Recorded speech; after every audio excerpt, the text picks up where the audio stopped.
Bonsoir et bienvenue dans ce nouveau numéro de la Caravane Passe, l'émission des animaux voyageurs et de leurs compagnons à deux pattes. Claudie, l'invitée de ce nouvel épisode, est conteuse voyageuse. C'est en 2012 qu'elle vit son premier voyage à pied avec l'âne Roméo. Une première expérience qui la poussera à repartir tous les ans. En 2019, elle traverse la France avec Roméo, toujours, et Timoun, un autre compagnon aux longues oreilles. Ce fut alors 4 mois de voyage vécus en immersion dans le paysage au cours desquels elle raconte de village en village. Dans la nature sensible et sauvage, chaque voyage à pied est pour Claudie une invitation à retrouver la vivante en soi. Et ce soir, c'est la caravane qui l'invite pour qu'elle nous raconte ses voyages à pied. Mais avant de rejoindre Claudie, je vous rappelle que le mercredi, cette émission est en direct, alors réagissez, intervenez, posez vos questions au 06 66 44 15 10 par SMS ou WhatsApp. Bonsoir Claudie, bienvenue dans cette émission. Bonsoir, merci de m'accueillir dans cette belle émission. C'est gentil, merci à toi. Qu'est-ce qui est venu en premier, l'âne ou le poème ? Ah, je crois que c'est le poème. Ouais. Le poème a toujours été là très tôt dans ma vie, dès l'enfance. Mais la marche aussi, je pense. Quand j'étais petite fille, j'ai des souvenirs de partir à pied à la tombée du soir. Je suis pas vieille, j'ai pas 10 ans et quand le jour commence à tomber, j'adore aller marcher dans le petit village où je suis. Je me souviens de descendre à la rivière, d'aller écouter l'eau qui coule, de regarder la lune, d'aimer entendre les chouettes, voilà l'hiver, et de remonter tranquillement un petit peu avant l'heure du repas, quand c'est l'hiver, voilà, ou de partir très tôt le matin à pied, marcher pendant 1 heure et revenir quand tout le monde dort encore. D'accord. Et 2006, il se passe quelque chose dans ta vie. C'est là que tu racontes, tu chantes, tu poétises. Est-ce qu'il y a un changement? C'est une date importante? Ouais, c'est une date importante, c'est vraiment le moment où je prends à prendre après mon chemin de vie, voilà, les chemins de vie, on les prend un peu tout le temps, voilà, mais il y a une vraie bifurcation où je me dis en fait, si je dois faire quelque chose dans ma vie, ben, je vais faire quelque chose que j'aime vraiment. Et ce que j'aime vraiment, bah, c'est la poésie, la chanson, voilà, c'est vraiment l'art en fait qui vient et je me dis: «Bah, je vais faire ça puisque j'aime ça». Et puis c'est le conte qui est arrivé en premier, voilà. Il y avait eu le chant avant beaucoup, je faisais du chant, pas mal, et forcément la poésie était là depuis longtemps, depuis que j'étais enfant, et puis le conte est arrivé et c'est ce qui m'a fait rentrer, j'ai commencé à aller raconter des histoires aux gens et aussi à récolter des histoires. Au bout d'un moment, j'ai aussi récolté les histoires des gens, voilà. Mais le voyage était quand même présent, c'était toujours là dans un coin de ma tête, tout le temps. En fait, je me souviens à 15 ans, j'avais lu, le livre de Alexandra David-Néel, comment cette femme était partie, était rentrée au Tibet, et je me souviens que ce livre m'a marquée et il est resté longtemps, un peu comme un livre de chevet, et je me disais: un jour je ferai ça moi aussi, je ferai ça. Je partirai, je vais aller voir le monde». Voilà. Mais il y avait pas encore une idée, les animaux étaient très présents dans ma vie, mais il y avait pas encore l'idée, de partir avec un âne. C'est arrivé, je sais pas comment c'est arrivé d'ailleurs, mais voilà, c'est ça. C'est arrivé, je pense en 2000, j'avais rencontré des voyageurs à cheval, des gens qui voyageaient à cheval, à roulotte. J'avais discuté avec un gars qui était parti avec son âne, son ânesse, et il avait fait une partie du chemin de Saint-Jacques-de-Compostelle où il était parti pendant 4 mois, et après avoir discuté avec Bruno, je pense que ça a cheminé dans ma tête et je me suis dit: «Ben, c'est ça que je veux faire en fait. je vais partir avec un âne. Voilà. Et je connaissais pas les ânes. D'accord. Alors c'est intéressant, tu n'en as jamais eu jusque-là. Euh, Tu es parti avec Roméo en 2010, en 2012 et c'est un âne que tu as adopté, qu'on t'a prêté. Alors au départ, oui, c'est ça, au départ, on m'a prêté Roméo. En fait, j'ai cherché autour de chez moi et puis, en fait, pas loin de chez moi, il y avait, le lac du Genêt et au lac du Genêt, il y a un lieu qui s'appelle Calencahan et donc je me suis dit: «Tiens, bah, je vais aller voir ces gens, histoire de discuter avec eux, des ânes». Donc je vais les voir et je leur parle de mon projet et tout de suite, ils sont enthousiastes, Luc et Réjeanne. Ils me disent: «Oh, c'est trop chouette Claudie, nous aussi on est des voyageurs, on a voyagé pendant 10 ans». Eux, ils avaient voyagé, sur un bateau. Ils avaient vécu 10 ans en mer, avec leur voilier et donc un jour ils sont rentrés et ils ont trouvé un je sais pas comment c'est arrivé dans leur vie, mais un âne est arrivé dans leur vie. Puis ils en ont eu 2, puis 3, puis 4, puis 5 et puis une dizaine et puis 15 ânes, puis ils ont créé Câlin Cahan, pour faire des balades aux gens avec les ânes, pour faire découvrir les ânes. Voilà et puis un jour, Luc me dit: «Tu sais, je crois qu'il y a un âne qui serait vraiment bien pour ton projet de voyage» et il m'a présenté Roméo D'accord. et là, waouh, ça a été le coup de foudre. Ça a été le coup de foudre avec Roméo. C'est un grand âne gris andalou, assez athlétique et forcément moi, je connaissais pas donc Luc m'a dit: «Bah, viens un peu toutes les semaines et puis, voilà, je vais t'apprendre un peu, Réjeanne aussi me dit: «On va t'apprendre un peu à marcher avec un âne» parce que marcher avec un âne, voilà, c'est pas une mobylette, on tourne pas la clé et ça Ouais, avance. évidemment. Il faut trouver comment ça va se faire cette histoire-là. Et alors ça a été Voilà, simple? donc ouais, c'est ça. Donc je suis venue régulièrement et puis, bah, au départ, Roméo me connaissait pas. Des fois, il essayait de me mordre, genre, «Bah, j'ai pas trop envie de faire ce que tu me dis». Voilà et moi je parlais avec lui et puis en fait j'ai compris qu'il fallait qu'on se rencontre, qu'on se découvre tous les 2.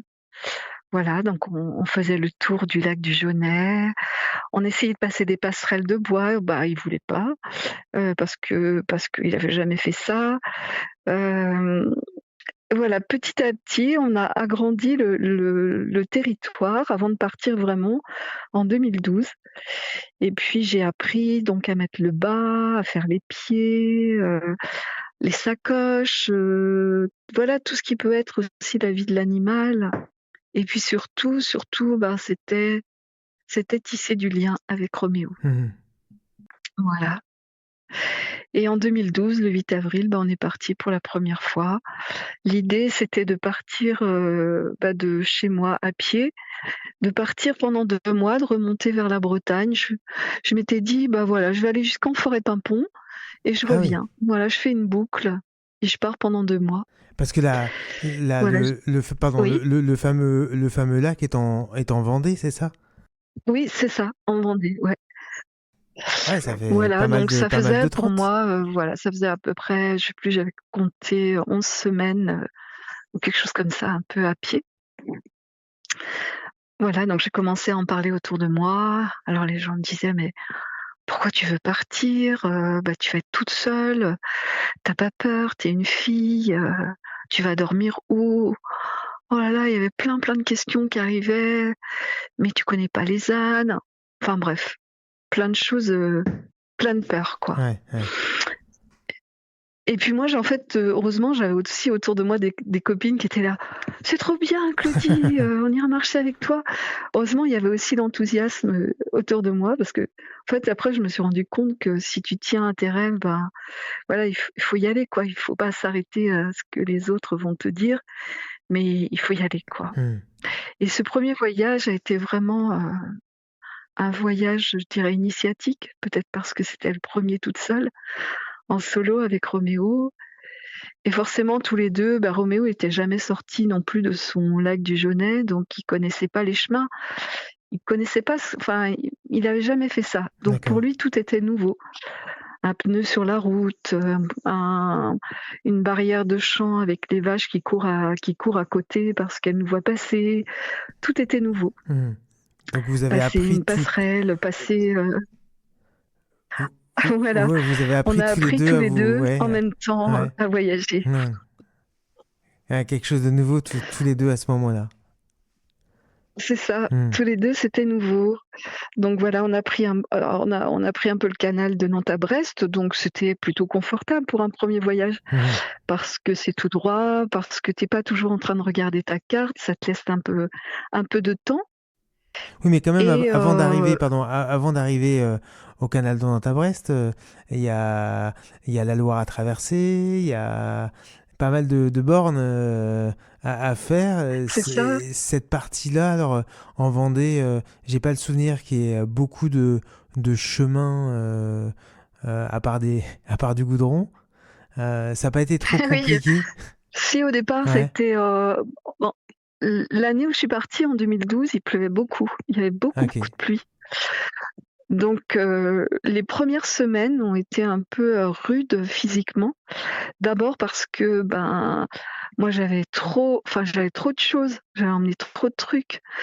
Alors j'ai je me suis arrêtée au bout d'une semaine, je crois. J'ai pris un sac et les sacoches de Roméo qui étaient beaucoup trop remplies, j'ai vidé. On m'avait donné des Ouais. livres, on m'avait Ah donné oui. des trucs. Je me suis dit je me suis dit: «Mais non, mais ça c'est bon en fait, le soir quand je monte la tente, en fait je dors, je bouquine pas 36 000 livres», donc j'ai enlevé tout plein de choses. Donc déjà on s'est allégé, ça c'était bien. Et puis après oui, alors il y a eu les traversées de route, Hmm. où il y a de la circulation. Donc ça a été un petit peu des challenges un peu ça. Mais très vite, je sais pas, on a appris très vite en fait, Ouais. tous les 2. Et puis on a passé le bac, on a passé la Loire parce qu'il fallait passer la Loire, en fait, c'est ça. Ouais. Et où est-ce que tu passes la Loire? Parce que les ponts, il y a le pont de Cheverry, mais tu passes pas au pont de Cheverry avec ton âne. Ouais. Donc il faut trouver par où tu vas passer. Et donc l'idée, c'était de passer au bac du pèlerin. Ah oui. Voilà. Ouais, ouais, ouais. Et ça se fait, Donc hein. ça a été un Quand on et connaît ça pas, s'est c'est un peu fait. sport, mais Ça s'est fait. Au ouais, départ, Roméo, il voulait pas. En fait, ça s'est bien passé parce que pour monter, parce il a pas trop. En fait, il s'est pas trop rendu compte qu'on montait sur un bateau parce que c'est un peu comme une route goudronnée qui grimpe. Il y ouais, a une espèce de bitume là. Et du coup, il pleuvait un peu, il pleuviotait, et on est arrivé, on a grimpé, et tout d'un coup, il s'est rendu compte que ça bougeait. ouais. Et là, il a commencé un peu à paniquer. Et puis je lui ai parlé, je lui ai dit: «Tu vas voir, ça va aller Roméo». Et pour descendre, par contre, il voulait pas trop descendre parce qu'il s'était rendu compte du coup que ça bougeait. Ouais. Et quand on est arrivé, mais ça va, il y avait des gros monsieur costauds sur le bateau qui m'ont aidé. Ils ont poussé au cul Roméo et hop, on a sauté et on est sorti du bateau. Ouais. Voilà, c'était un petit peu une petite aventure de passer la Loire. Hmm, hmm, hmm. Et Et puis après les chemins, il y en avait plein ouais, pour ouais. remonter jusqu'à Blain, ça allait. Vous êtes passé pas loin de Notre-Dame-des-Landes? Eh ben, on est passé, ouais, on est Ouais, passé en 2012. Alors du coup, moi j'avais beaucoup entendu parler, de Notre-Dame-des-Landes et je voulais y aller. Je voulais rencontrer les gens, en fait. Mais à l'aller, j'avais dormi à Notre-Dame-des-Landes, justement dans le village, chez des habitants, qui étaient des militants depuis des années, contre l'aéroport. Voilà, ça a été un moment très chouette avec ces gens. Mais j'ai pas pu aller, sur la ZAD parce que c'était tellement de la gadoue. Et puis ah ouais. l'endroit où est la ZAD, c'est vraiment, c'est des endroits où il y a beaucoup d'eau, quoi. Hmm, hmm. Donc il y avait beaucoup d'ornières, plein d'eau, et je m'étais dit: «Bon, peut-être au retour». Ouais, Et donc au retour, oui, au d'accord. retour, on est arrivé sur la ZAD, c'était très, très impressionnant parce qu'il y avait beaucoup de gens, dans les fermes. Il y avait déjà, au sabot, tout ça. Puis nous, on est resté un petit peu au sabot au retour. Ouais. Voilà, j'ai passé 2-3 jours là-bas, et pour rencontrer les gens et puis échanger aussi Hmm. sur ce qui se passait. Voilà, ça a été un très bon moment. Hmm. Et ce voyage, en fait, il y a eu beaucoup. Pour moi, ça a été une bascule dans le voyage, vraiment. C'est-à-dire? C'est-à-dire au bout de 15 jours de marche, il y a quelque chose il y a une sorte de lâcher prise qui est arrivée. Avant, j'avais eu des adresses, des amis à gauche, à droite, de copains de copains qui me disaient: «Ah, tu peux aller dormir chez telle personne, telle personne». Puis quand je suis arrivée à Malétroit, en fait, j'allais bifurquer pour remonter vers la forêt de Paimpont. Et là, je savais que j'avais pas d'adresse, j'allais dormir, je savais pas où. Ouais. Et dans ma tête, ça a fait un petit peu: «Ah, tu sais pas où tu vas dormir ce soir». Et en même temps, il y avait une autre part de moi qui déjà était en marche depuis plus de 2 semaines et ça allait. Je me suis dit: «Bah, on verra bien, tu vas bien trouver un endroit, et puis, tout va bien». Et puis, je remontais, donc je passe dans un petit village à carreaux et là, je passe devant l'école et puis les enfants voient Roméo, donc ils se mettent à courir, ils appellent, puis du coup je m'approche de l'école et la maîtresse arrive, elle dit: «Ah, qu'est-ce que vous faites?» Je dis: «Bah, je voyage à pied, je suis partie pour 2 mois». Et puis je lui dis: «Ben, je raconte aussi des histoires, j'ai emmené ma guitare». Elle me dit: «Ah, c'est chouette». Et je lui dis: «Bah, si vous voulez, on rentre avec Roméo dans la cour de l'école et puis je vous raconte des histoires». Elle me dit: «Ah bon? Ah ouais, d'accord». Et donc je rentre, les enfants sont comme des abeilles, ils courent Ouais. autour de Roméo, ça crie, Roméo s'installe, on l'installe sous le préau, tout le monde s'installe et puis je passe 1 heure à raconter des histoires. Et ça, c'est un super beau moment parce que c'est un moment qui s'improvise Ouais. et ça, c'est vraiment l'esprit, du voyage. C'est les choses qui arrivent.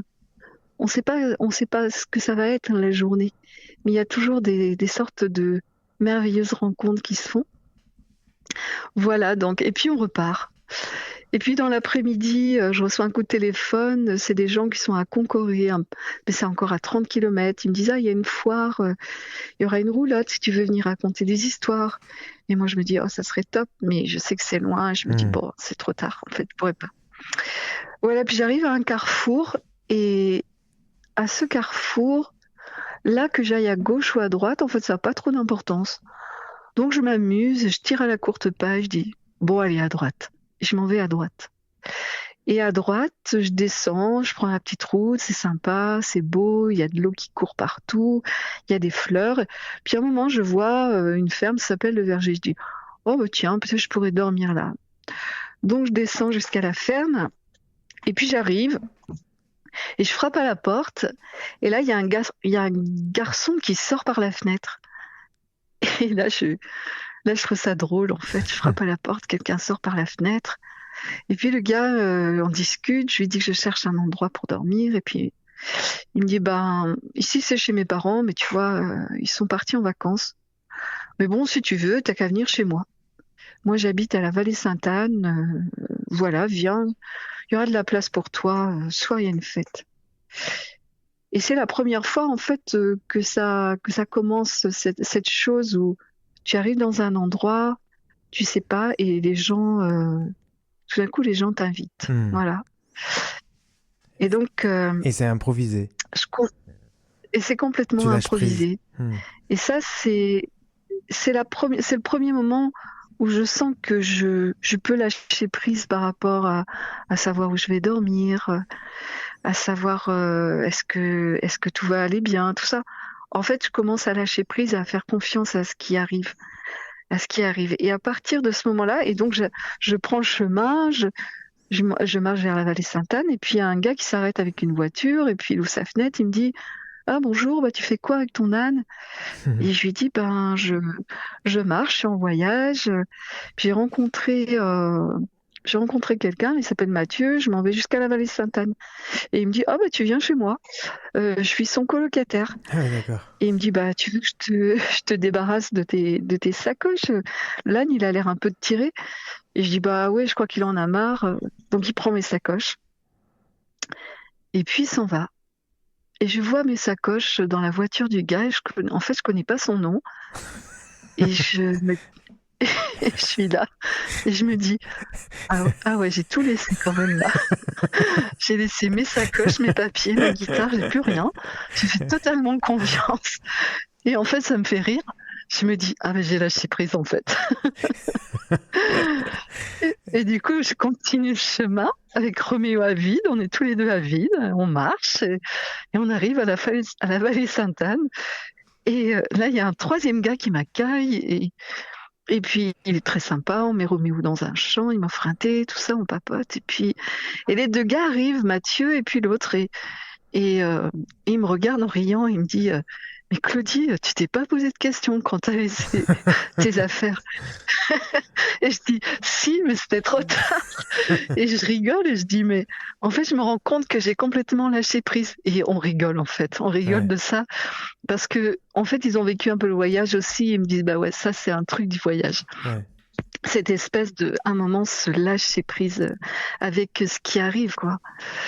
mais Voilà tellement. et on parle et on passe une super soirée et je leur dis: «Mais j'aurais voulu aller à la foire de Concoré, mais c'est trop loin» et en fait, ils se mettent à rire et ils disent: «Mais tu sais quoi? En fait, on a une petite radio locale et demain on y va à la vallée Sainte-Anne. Alors si tu veux, tu viens avec nous» et je me suis dit: «Waouh, c'est incroyable!» En fait, même ça, ça arrive, quoi Mmh. et et après, en fait, je suis repartie d'ici et je me suis jamais posé la question où j'allais dormir. Est-ce que j'allais trouver de l'eau? Est-ce que ça allait bien se passer? Je savais qu'il y avait comme quelque chose qui était en route. Enfin, je sais pas comment l'expliquer, mais après, tout au long de mes voyages, en 2017, en 2019, enfin, chaque fois que je suis repartie, il y avait toujours cette chose-là, avec cette hospitalité qui était toujours présente. Les gens qui ouvrent leurs portes à un moment où tu commences à avoir soif, qui voient l'âne et qui disent: «Ah, c'est chouette, en fait, on était juste en train de parler d'âne» et ils t'invitent chez eux, ils t'invitent et voilà et ça c'est Ouais, magique, c'est carrément. vraiment magique. C'est Mmh. quelque chose que j'aime beaucoup dans le voyage. Et ça t'a aidé par la suite à lâcher prise de cette façon, même quand Ouais, tu n'as pas d'âne, tu es dans cette dynamique-là, dans cette démarche de dire bon, on verra bien ce soir où je serai. ouais, complètement. Ouais, ouais, c'est-à-dire que ouais, ça a été un enseignement de vie en fait, bah, voilà, on s'est la vie c'est quelque chose avec une sorte d'improvisation et que les choses aussi les voilà, il y a plein de rencontres, parfois c'est éphémère, mais ça Mmh. peut être fort, mais chaque fois ça vient taper quelque chose à l'intérieur de toi qui est pour toi et ça, je pense que c'est fort dans le voyage, quand on est seul aussi. Quand on est 2 ou quand on est 4, c'est autre chose. C'est aussi un super voyage, hein. Il y a pas Ouais. de aucun jugement par rapport à quelle sorte de voyage on fait. Mmh. Mais le voyage en solitaire, c'est un voyage qui vient te parler, je pense, vraiment profondément à qui tu es Mmh. et et les rencontres et même c'est pas que la rencontre avec les gens. Pour moi, dans le voyage à pied, dans la marche, c'est aussi la rencontre avec le paysage, avec les forêts que tu vas Mmh. traverser, avec les rivières, avec voilà, il y a tout plein de rencontres qui se font, qui sont très puissantes, en fait. Mmh. Je pense que marcher, c'est très simple. C'est la chose peut-être la plus simple pour l'humain et en même temps, c'est la chose la peut-être, une des choses les plus puissantes et puis marcher avec un âne, c'est je l'ai découvert alors peut-être sur le premier voyage, j'ai commencé à percevoir, mais je dirais que c'est dans le deuxième voyage, en 2015, je suis avec Roméo et là, quand je repars, cette fois, hem, je repars, avec plus de liens avec lui. Donc Mmh. on rencontre les gens, mais je commence à voir que comment Roméo aussi rencontre les gens et ça, c'est très, très fort. Il y a un petit moment, que j'aime raconter. Ça se passe dans un tout petit village de la Vienne et heu et on s'apprête à quitter le village et Roméo, à un moment, s'arrête devant une petite maison et je le regarde, je me demande pourquoi il s'arrête. Je me dis: «Tiens, il a peut-être soif» peut-être il y a de l'eau là. Et non, pas du tout. Il n'a pas soif. Et là, il y a la petite maison qui est juste là et la porte s'ouvre. Et il y a une petite dame qui sort, qui est toute petite. Je me souviens, elle est toute petite, elle est aveugle, cette dame. Et il y a sa fille qui lui tient le bras. En fait, elle a vu l'âne. Et en fait, Roméo a senti. Et je me rends compte après.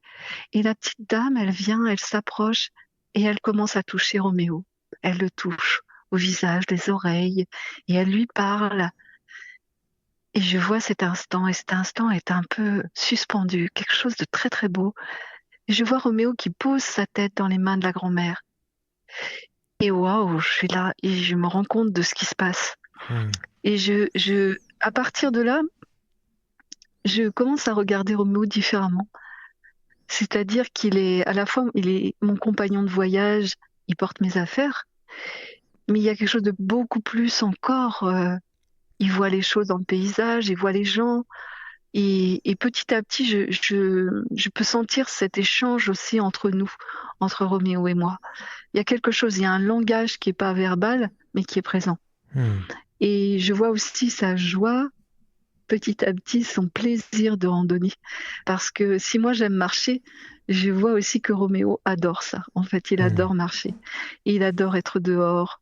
Il regarde partout, il goûte les herbes. Voilà, il y a vraiment un lien fort avec lui, quoi. Et puis ce sont des animaux nomades et ils aiment, leur vie à l'état naturel, c'est de marcher tous les jours, d'aller d'un point A vers un point B pour trouver de la nourriture, de l'eau aussi. Et Oui, c'est ce qu'ils retrouvent et dans ces voyages. c'est ça. Et autant je pense que moi je retrouve aussi ça, cette espèce. En fait, c'est ça que j'expérimente peut-être encore plus en 2019. Là, on part pour 4 mois à pied.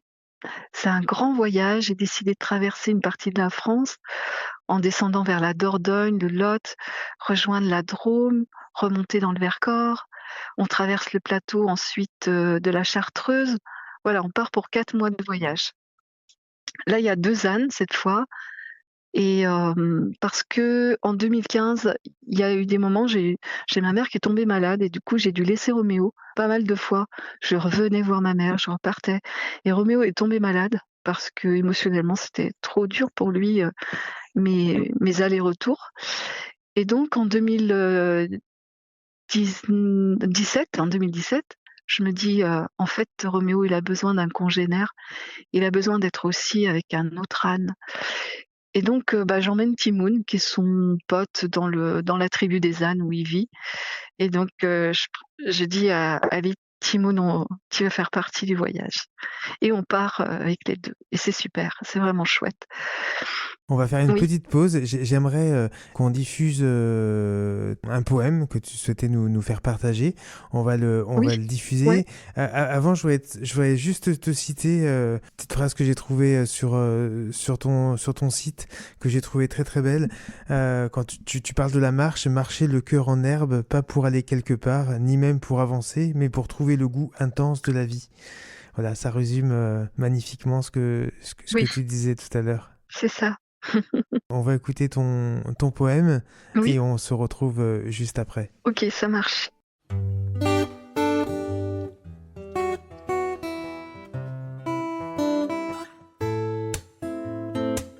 Je marche sur le bitume, je marche dans les gravillons, je marche sur la banquette d'herbe coupée, ça sent le foin.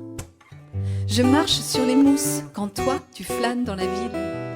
Je marche sur la terre douce et bienveillante des sous-bois. Est-ce que tu fais la sieste, toi ? Je marche dans l'épaisseur des flaques qui jasent avec le ciel. Je marche avec les 3 petits moutons du monde. Où vas-tu dîner, toi, ce soir ? Je t'aperçois en passant par la fenêtre. Parfois, il n'y a plus de chemin. Avalé. Alors je m'engouffre dans les sillons de champs de blé et de maïs. C'est interdit, je le sais, surtout avec les ânes. Je marche au même rythme que les ânes pour essayer. C'est amusant, ça me fait chanter. Je marche le long de l'artère usée d'une grande route. Des bagnoles, ça pue les bagnoles. Je marche et mon corps semble ne pas s'arrêter. Il marche sans moi, il marche avec moi, il marche sans moi, il marche avec moi, il marche sans moi, il marche avec moi. Je suis cette marche, je suis le pas d'un petit escargot, le pas d'un petit insecte sur ma peau. Je suis la trace d'un oiseau. Parfois, je suis dans l'œil d'une biche. Je fais une pause. Écureuil, loriot, renard, buse, héron cendré. Attrapez-moi! En fait, je ne marche pas. Je suis immobile. C'est le paysage qui défile. Je ne marche pas. Je suis seulement là, un pas après l'autre. Et le claquement du sabot à côté de moi, et le frottement du museau de l'âne sur mon bras, et le crissement du chant du grillon dans mon oreille, et le vent, et la pluie, la chaleur du soleil. Je suis seulement là. Dans l'immobilité, le mouvement. Dans le mouvement, l'immobilité, n'est-ce pas ?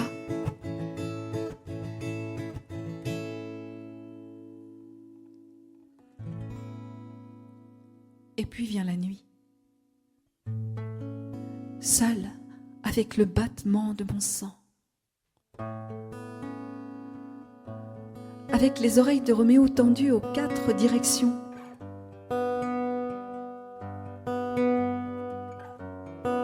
Et dans la chambre d'écoute, vaste comme l'océan, il y a toutes les prairies d'étoiles.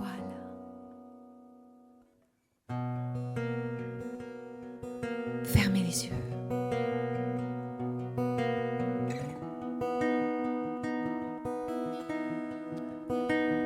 Dans les yeux des vaches, je vois les yeux des enfants. Dans les yeux des enfants, je vois les yeux des araignées. Dans les yeux des araignées, il y a les yeux des grands-mères. J'aime les grands-mères. Comme elles, j'aime n'avoir rien à faire. Juste regarder la vie.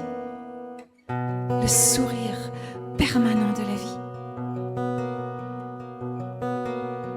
Vous êtes toujours dans l'émission La Caravane Passe sur Allô la planète. Ce soir, on est avec Claudie, une conteuse voyageuse qui nous raconte ses voyages avec son âne Roméo. Et elle va nous raconter la suite de ses itinérances avec son compagnon aux longues oreilles, qui est accompagné de Timoun, un autre âne qui rompt la solitude, on peut dire, Claudie, de ton âne qui a besoin de compagnie ânesque, je sais plus comment on dit. Ouais, c'est ça. Je pense que c'est une histoire, le besoin d'être en relation avec un autre qu'un humain. Je pense que pour Roméo, c'était important. Et puis Timoun, c'est son pote en 2017 pour traverser la France. Timoun, on sent que Roméo, il est bien, quoi. Il est bien. Il y a Timoun qui est là. Pour Timoun, c'est un peu plus compliqué parce que c'est quelque chose de nouveau pour lui. Il est plus petit que Roméo. C'est un petit âne normand, chocolat, là, avec ses grands yeux, ses gros poils. Il est comme un gros nounours, lui. Et du coup, il marche un petit peu moins vite que Roméo. Et Roméo, qui est très athlétique, marche d'un bon pas, vraiment là.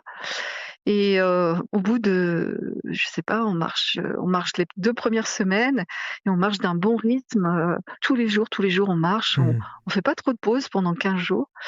Et donc, aux sorties d'un petit bois, un jour, il se couche carrément au milieu et puis il décide de plus bouger. Alors, je lui dis, mince, qu'est-ce qui se passe, Timoun? Et là, il souffle, genre de dire, non mais c'est comme ça tout le temps. C'est quoi ton plan, Claudie? Et donc je décide de tout enlever. la vie est bien faite. Il y a une personne qui passe à ce moment-là. Elle prend les bagages. Elle dit bah viens, on va emmener les ânes au petit village à côté. On va trouver un champ et tout ça. Et puis on trouve et puis je mets Roméo et Timoun et voilà, puis je fais une petite pause de 3 jours et pendant 3 jours, bah, tous les 2 dans le champ, ils galopent, ils jouent, en fait, ils sont bien et dès que j'essaye de m'approcher en me disant: «On va repartir», ils font: «Non, non, non, non, non» et voilà et donc je dois faire une pause pendant plusieurs heures avec eux. Impossible de repartir. Mais une fois ce petit passage fait des 15 premiers jours où les courbatures sont passées, bah, on est reparti. Et après, Timoun, est vraiment un âne courageux. Autant Roméo, il aime pas du tout passer les rivières, quand il faut passer une rivière, un bout de ruisseau, quand il faut passer un pont, c'est toujours compliqué pour lui. Mmh. Et Timoun, lui, en fait, il va le faire. À chaque fois, il va le faire. Mais vraiment, et au bout d'un mois de voyage, il passe toutes les rivières, tous les ponts, tous les passages difficiles. Voilà, c'est lui que je mets devant quand il y a un passage compliqué. Et voilà. Et donc Mmh. Timoun Il livre rentre la dans le marche. voyage. La nuit, c'est lui un peu le gardien. C'est lui qui surveille. C'est lui qui chasse les chiens quand s'il y a un chien qui s'approche, il chasse les chiens avec le museau. Et, euh, et il est très sympa, Mmh. très très sympa.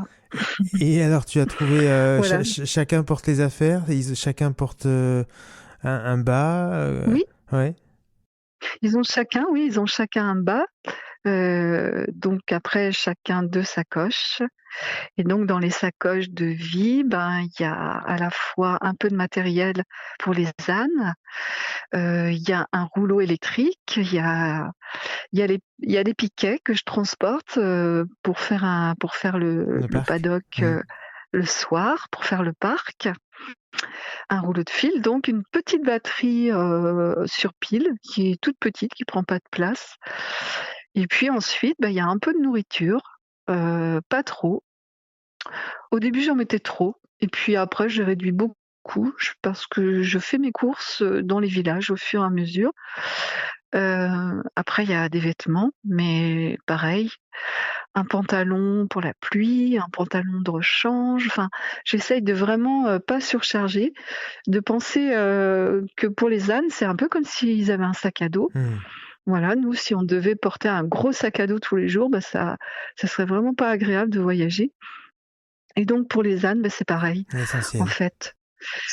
L'essentiel, voilà, et de moins en moins. Ouais. De moins en moins et puis voilà et puis cette nourriture achetée au fur et à mesure, des endroits, puis parfois des fois il y a eu pas de nourriture parce qu'il y avait pas de village d'ouvert, parce qu'il y avait rien. Donc c'était une pizza dans un endroit et puis il fallait attendre un peu pour trouver un peu d'autres nourriture, mais en gros, ça le fait tout le temps en fait, Mmh. voilà. Et puis les ânes, bah, pour eux, c'est simple parce que c'est le printemps. Moi, je pars pas en été, en fait, je pars tout le temps au printemps. D'accord. Je trouve que c'est un moment magnifique. Il y a une énergie énorme qui monte de partout. Voilà, alors au début, au mois de mars, il fait un peu froid. Il y a beaucoup de rosée aussi, le matin, donc on est souvent un peu trempé au niveau des pantalons, voilà. Et il peut y avoir de la pluie encore, pas mal. Mais il y a cette force de vie qui commence à monter et ça, c'est vraiment génial. Enfin, moi, je me suis rendu compte, je pense surtout dans ce voyage de 2017 parce que c'était un grand, grand voyage. Oui, on te perd, on te perd. Ouais, tu disais en 2007, En 2017, je disais que oui, que je partais au printemps et qu'il y avait une très belle énergie au printemps et que pour les ânes, c'était chouette aussi parce qu'il y avait beaucoup d'herbes. ouais. Il y a ce qu'il faut en nourriture. Voilà, on n'a pas besoin de rajouter de la nourriture pour les ânes, ils ont vraiment tout ce qu'il faut et ils vont choisir ce qu'ils ont besoin, quoi. Ça va être chouette, quoi. Mmh. Et pourquoi tu as... Et en même temps, voilà, pour moi, il y a aussi comme pour toutes les vies, il y a une grande énergie de vie qui est en train de sortir, qui monte et on en profite énormément quand on vit dehors à cette période-là, quoi. On a juste, comme toi, on a le ciel au-dessus de sa tête, tous les jours et moi j'ai vu mon visage, mon corps se transformer, de jour en jour, en basculant dans cette vie nomade Mmh. au bout de au bout de 2 à 3 semaines, quoi. Au bout de la troisième semaine, ça y est, quelque chose a basculé, vraiment. Mmh. Et pour les ânes aussi, je le sens vraiment. Je vois comment ils sont, il y a quelque chose qui change. Voilà, c'est ça dont on parlait un petit peu tout à l'heure, il y a ce basculement dans une vie nomade, dans un état qui est l'état de vagabonder, Mmh mh. d'être, comme des vagabonds. Et ça, c'est vraiment magnifique de passer dans cet endroit-là. Il y a quelque chose qui se libère, moi je chante, je me mets à chanter, je ris, facilement. Je suis très joyeuse, il y a une espèce de joie naturelle qui arrive et qui est liée au fait d'être dehors, je pense, de marcher, d'être en connexion avec, ce qui nous entoure. Je me souviens de traverser des forêts et de me dire tout d'un coup, ça arrive dans mon esprit, je me dis: «Mais Alain, mais je traverse cette forêt, mais en même temps, j'ai le sentiment de traverser une forêt à l'intérieur» et de sentir que ce qui est dedans, à l'intérieur de moi et ce qui est dehors et c'est complètement en connexion. Il y a Mmh. quelque chose qui est en train de se connecter totalement Mmh. et il y a une espèce de joie, vraiment de grande joie qui arrive, de une joie d'enfance. Je pense, l'enfance, ouais, que j'ai quand je suis petite, elle est là, elle est toujours là en fait, elle est présente et d'être dehors et de marcher et d'être avec moi aussi, je pense, de pas forcément être dans des obligations, juste, d'être là et Un de le moment de vivre quoi, liberté. de vivre cette vie. Voilà, c'est Mmh. ça, d'explorer vraiment ça, d'avoir ce temps d'être libre Mmh. pour soi et d'être, ni rien, de même s'appeler Claudie ou savoir que je suis conteuse. À la limite, ça n'a aucune importance, en Mmh. fait et je me sens juste au monde et c'est très fort. Mmh. Et alors ce Il y a voyage toujours de quelqu'un. ouais. Ce voyage de 2019, pourquoi être parti vers l'Est? T'avais envie de changer de côté? Ouais, c'est ça, je m'étais dit, le premier voyage, je l'ai appelé légèrement à l'ouest Ouais. et du coup, je me suis dit: «Eh ben, allons, partons de l'autre côté, Ouais. allons voir le monde de l'autre côté». Mmh. Voilà et puis il y avait cette envie de traverser la France et de passer il y avait les chemins, je savais qu'il y avait plein de chemins. Autant, tu vois, chez moi en Vendée, des fois c'est un peu compliqué de trouver des chemins, mais je savais qu'en Dordogne, en passant par, le plateau de l'Aubrac et puis ensuite la Lozère, l'Ardèche, jusqu'en allant dans la Drôme, j'allais trouver des chemins et Mmh. effectivement, il y en avait plein, plein, plein, plein, plein. C'était vraiment très bien, très, très beau. Traverser des forêts, des rivières partout, et puis des paysages aussi, où tu peux rester des heures. Moi, j'ai des souvenirs, dans la Drôme, un matin, d'être, le soleil se laisse et c'est vraiment l'aube et je suis dehors à l'aube quoi et je regarde le soleil se lever sur la montagne et je ne veux rien faire d'autre que ça, c'est-à-dire regarder la lumière arriver, sentir les chants d'oiseaux qui viennent, les odeurs, il y a Roméo qui est en train de lécher ma tante, voilà.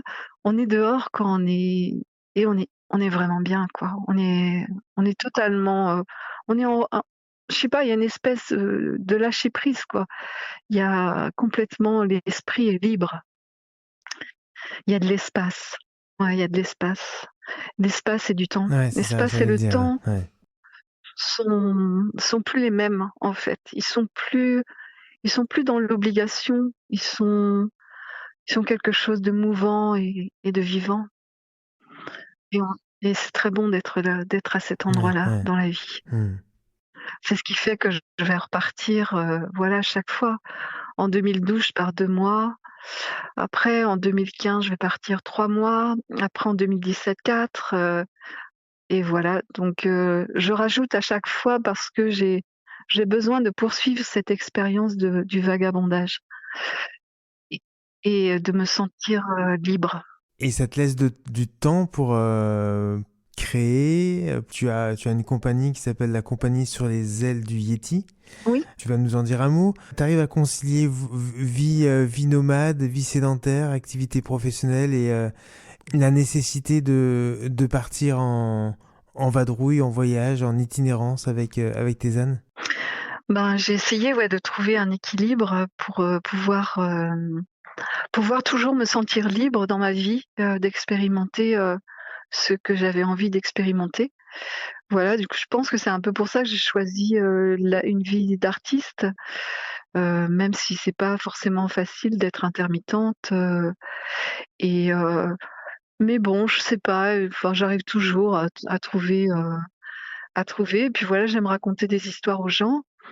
Donc du coup, ce que j'ai fait, j'ai allié mes voyages avec des moments dans les écoles pour les enfants, dans les bibliothèques, dans plein de lieux différents où je vais et où je vais raconter des histoires.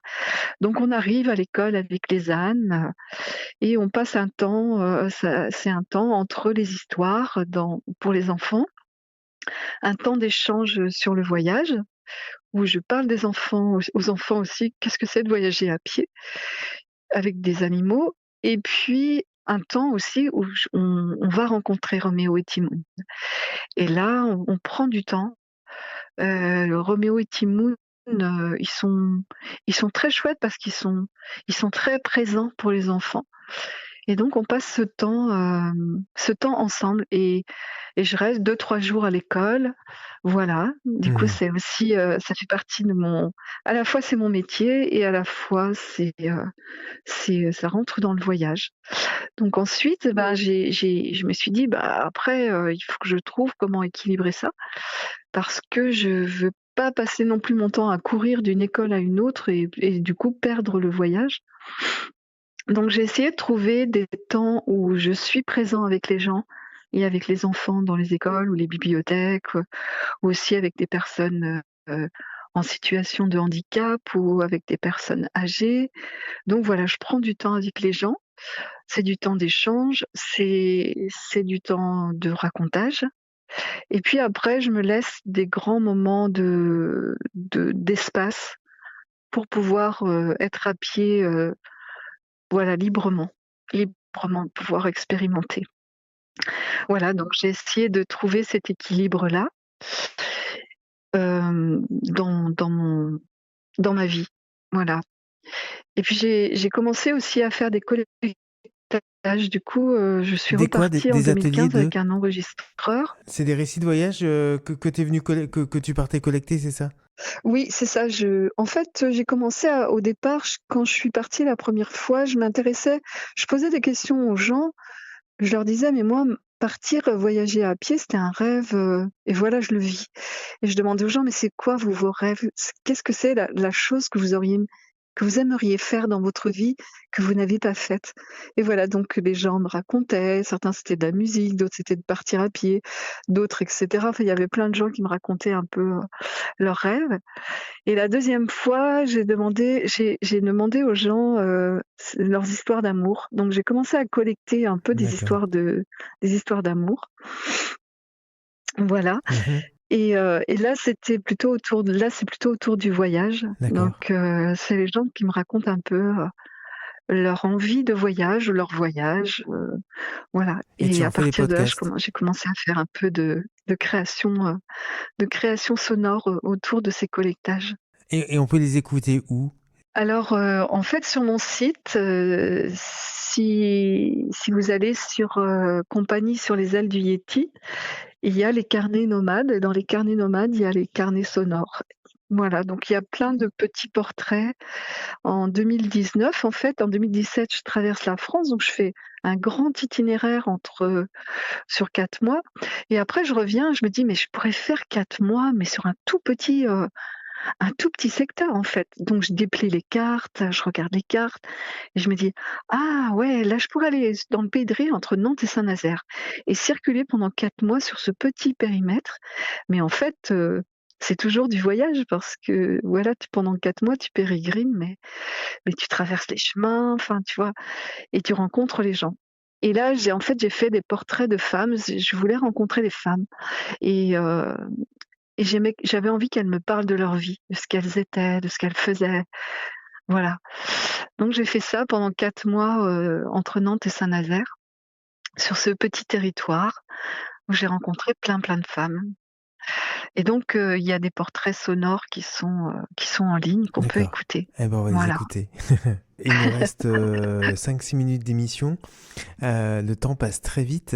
Est-ce que tu peux me dire la suite? Je crois que tu as un spectacle bientôt et est-ce que tu as un voyage dans les cartons, sans doute? Oui, oui, en fait, là, j'aimerais partir, mais beaucoup plus longtemps encore.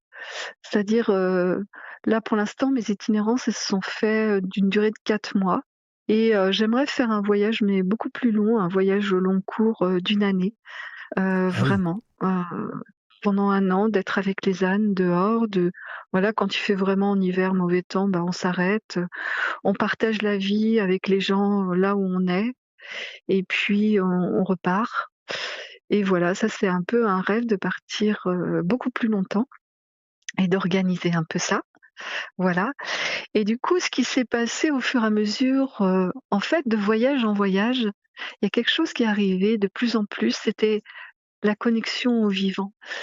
Parce qu'en fait, quand on est à pied, on entre dans le paysage et autant quand on voyage avec nos voitures, le train, voilà, tous ces moyens de déplacement, même le vélo, même si le vélo, je pense que c'est différent, mais quand même on traverse. On traverse avec la vitesse. Oui. Et là, quand on est à pied, en fait, on entre dans le paysage et donc Hmm. on est en immersion. Et en étant en immersion, comme ça, pendant des mois, vraiment, je sentais qu'il y avait comme si ma carapace humaine là, je pouvais imaginer que j'avais des écailles, comme si ça s'ouvrait et je sentais cette connexion avec ce qui m'entourait, qui grandissait et je me disais: «Mais, en fait, il y a une écoute qui arrive, qui est différente, il y a une intelligence sensorielle qui se remet en route, il y a tout ça, il y a ce lien au vivant» et donc je suis revenue avec cette envie de partager ça avec les gens et j'ai créé, l'écoute au monde et l'écoute au monde, c'est un petit lieu, j'ai fait une cabane, c'est un petit zone qui va être nomade, dans lequel, je veux voyager avec, pour l'installer, sur les places de village, et et et en fait rencontrer les gens autour de ça, autour de cette connexion au vivant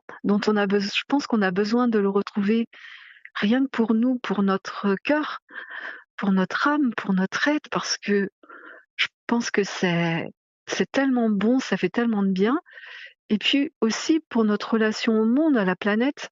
Je me dis: «Mais comment on peut sauver la planète et comment on peut s'y intéresser si puisqu'on a perdu cette connexion pour la plupart, on a perdu cette connexion puisqu'on est occupé à tellement de choses». Christian Bobin disait, «Tout le monde est occupé» dans un de ses livres et c'est vrai, on est Ouais. tellement occupés, Ouais. nous les humains, à faire tellement de choses, ben, que cette connexion, elle est toute petite, en fait et souvent elle est réservée aux loisirs. Voilà, on va un peu pendant les vacances à la montagne ou des choses comme ça, mais le reste du temps, voilà, la vie c'est comme si la vie intense et profonde, elle est là, elle est tout près de nous et on l'a, je sais pas si on peut dire on l'a délaissée, mais quelque part oui, on est un peu déconnecté en tout cas. Ouais, je suis assez Voilà d'accord avec toi.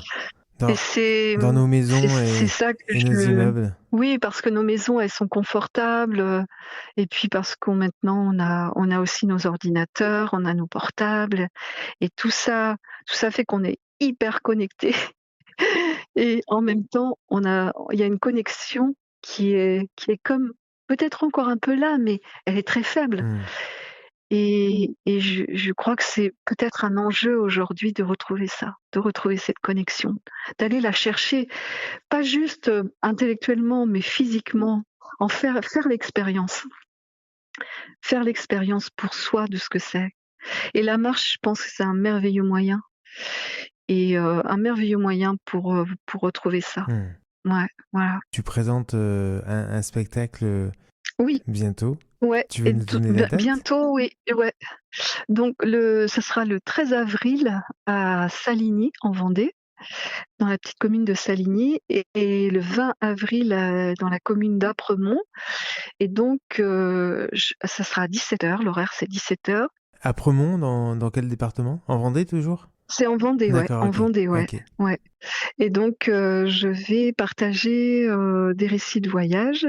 Et donc, quand je suis en voyage, j'écris souvent le soir, ou quelquefois je parle en marchant et après je l'écris. Et donc, j'ai écrit des poèmes sur ce que je vis en étant dehors. Et donc, je vais partager ça bientôt. Hmm. Voilà, ça s'appellera Paroles vagabondes. Et voilà, ce sera un temps d'échange autour du voyage à pied. Eh ben, c'est noté. Merci. Merci d'avoir passé cette heure avec nous. Eh ben, avec plaisir. Merci beaucoup. Et puis, rappelle-nous quand tu repars pour nous parler à nouveau de ces chemins que tu traverses. D'accord, ça marche. Avec plaisir.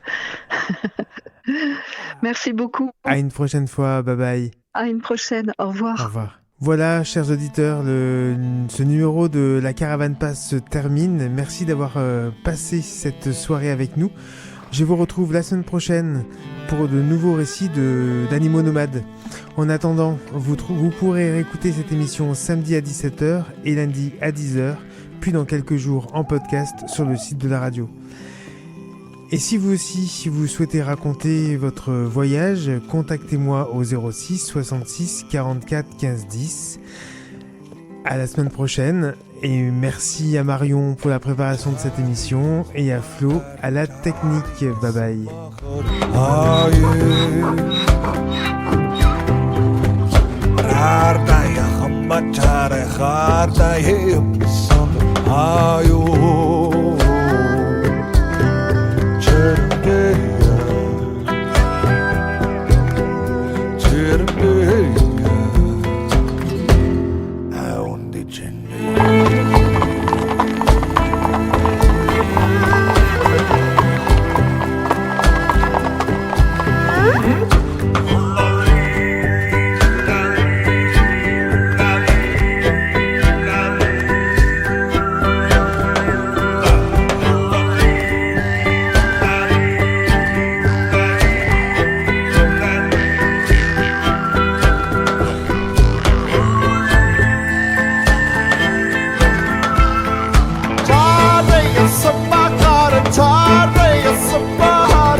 Ha ha ha!